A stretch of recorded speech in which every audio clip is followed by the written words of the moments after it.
Girl, it looks like more problems are on the way for Diddy because former Death Row Records CEO Shug Knight has broken his silence on the Diddy felon charge. And girl, not only did he call Diddy evil, he exposed Diddy's role in some mysterious deaths that rocked the entertainment industry. It is no hidden fact that Shug Knight has one of the dirtiest reputations in hip-hop, and when someone like that calls you out for being evil, y'all should know there is more to the Diddy case. Shug Knight has joined the growing number of people who have had things to say about Diddy's arrest, and girl, he just dropped a bombshell of truth on how Diddy was behind the mysterious unaliving of Kim Porter. For those who have not clocked this tea, let me fill you right in. So a few days ago, Diddy was arrested at a New York hotel by the FBI after a grand jury indictment and court documents show he would be facing felony charges. Even though Shug Knight is currently serving a 28-year jail term, he runs a podcast he titled Collect Call with Shug Knight Podcast, which he records from jail. To be fair, he has been pretty consistent with it, and now that Diddy was arrested for on felony charges, Shug has began spilling some never-been-heard news on how Diddy made people disappear and how he unalived Kim Porter. Every hip-hop fan knows Shug Knight and Diddy have serious beef and they don't see eye to eye. Their beef is over 2 decades. To give you an insight into how bad it was between Diddy and Shug, Shug Knight owned Death Row Records while Diddy owned Bad Boy Records, and as we all know, the beef went beyond hip-hop. It was bloody. Also in Cassie's lawsuit, on one of the pages, she revealed there was a day while she was home with Diddy, one of Diddy's bodyguards came dashing in claiming Shug was sighted some blocks away. Cassie revealed that Diddy rushed inside the room, grabbed a piece of cloth and got his gun. She revealed that Diddy and his bodyguard were all armed and went searching for Shug. Now, Shug hasn't been afraid of speaking about Diddy, and since he started his Collect Call podcast, Shug has talked about Diddy a couple of times on the pod. On an episode of the podcast, Shug talked about how Interscope had to pay for Diddy not to go to jail after he assaulted one of his staff for not telling him about Cassie's relationship with Kid Cudi. To be able to do that type of to a woman and other women, but it's not new. It's not like it's new news. Shit. Same time he beat the shit out of what's a little girl named Cassie or whatever. He had an assistant by the name of Capricorn. He felt Capricorn. Cap was keeping this shit on the low about if she was messing with Cudi or not. Puffy beat the shit out that.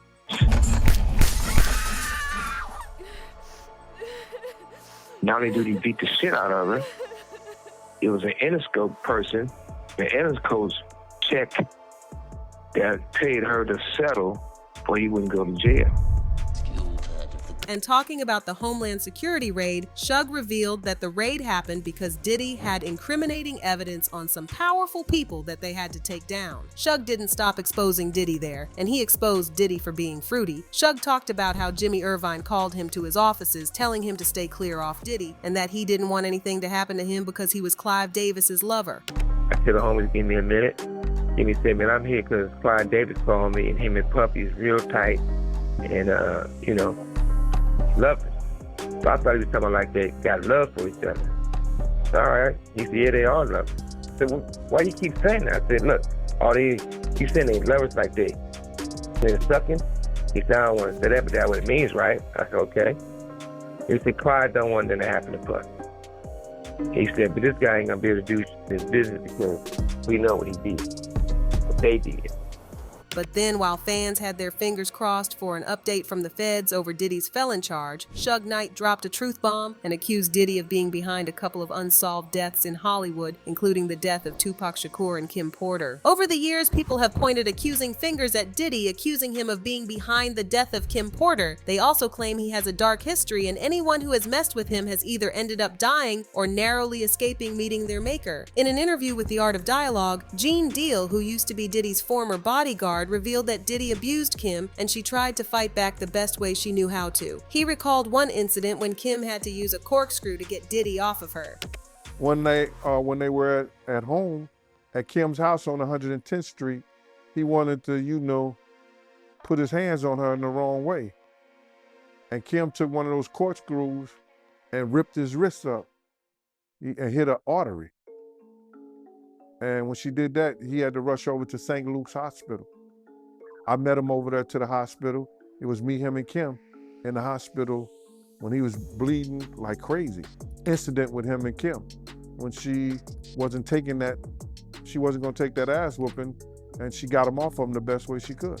He revealed that Diddy was extremely controlling, even having people follow Kim to prevent her from talking to other men, while he was publicly cheating on her the entire time Cassie. At one point, after they had broken up, Kim started a relationship with Shakir Stewart, a record executive at Def Jam. When Diddy found out, he became furious and invited her onto a yacht. There, he confronted her about the relationship, and the argument ended with Kim suffering a broken nose. Diddy allegedly paid to have the story removed from the internet, but a publication that kept it reported, Combs flew in a plastic surgery specialist from Geneva after the accident, and noted that Kim later claimed she hurt her face by banging her nose on a table. Kim wasn't the only one Diddy assaulted, because Diddy tracked down Shakir, went to his hotel room without security, and beat him to a bloody pulp. Different media sources revealed that Diddy assaulting both Kim and Shakir made them get closer, and on November 1st, 2008, Shakir was found dead in his Atlanta home from a gunshot wound. His death was ruled a suicide, but Shug is claiming Shakir didn't unalive himself, but Diddy paid professionals to unalive him and make it look like it was suicide. With Shakir unalived, Shug Knight revealed that Diddy had Kim Porter poisoned because she was writing a book that would expose him for who he truly was, and y'all don't forget they worked together at Uptown Records way before they even began dating, so you know she must have seen and heard a lot. But that's not all. Shug Knight just dropped a truth bomb, and he claims Tupac wasn't unalive because of their infamous beef.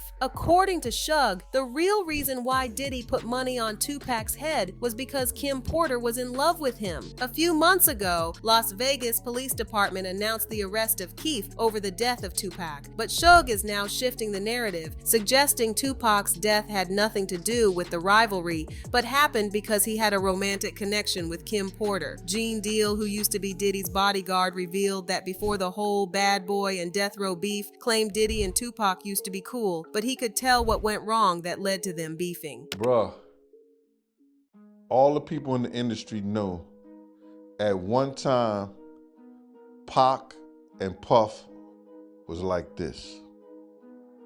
While Gene didn't want to go too deep into the conversation, he mentioned how Kim was into Tupac and really cared about him. Tupac just didn't have the money or power that Diddy had. And you know, we've talked about Diddy's pattern of behavior. He always goes after anyone who gets close to his girlfriends, whether they're broken up or still together. And maybe Kim liked him, Pac, more than he liked Puff, but she couldn't have Pac.